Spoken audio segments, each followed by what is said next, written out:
Katër të rinj të cilët ranë prej një atentati mbrëmjen e së enjtes në kryeqytet, morën unazën e madhe për të shkuar në Lundër dhe kjo është rruga dytësore që dyshohet se i kanë bërë prit pikërisht dy autorë, të cilët dyshohet se kanë lëvizur me një motor. Më tej 34 vjeçari Arend Stafa që po drejtonte mjetin ka vënë re lëvizjen e dyshimt, por nuk ka mundur dot t'u shmanget plumbave.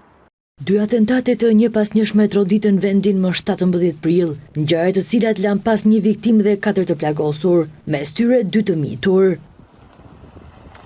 Pista kryesore e hetimit për atentatin në Tiranë është ajo një ngatrimi të objektivit, thonë burimet të sigurta për ABC News, teksa vijojnë ende hetimet e verifikimet e detajeve që mund të ndihmojnë në zbardhjen e atentatit tipik mafioz. Arend Stafa, i cili drejtonte mjetin, ishte së bashku me 2 të mitur të familjes Demiraj dhe një 19 vjeçar të cilët ende janë në spital, pasi morën plagë të konsiderueshme. Blut e Tiranës kanë mundur të rindërtojnë një dinamik në lidhje me ngjarjen e rëndë, ku dyshohet se 2 autorët kanë pritur në këtë cep të rrugës që prej orës 7:30 të pasdites së 17 prillit.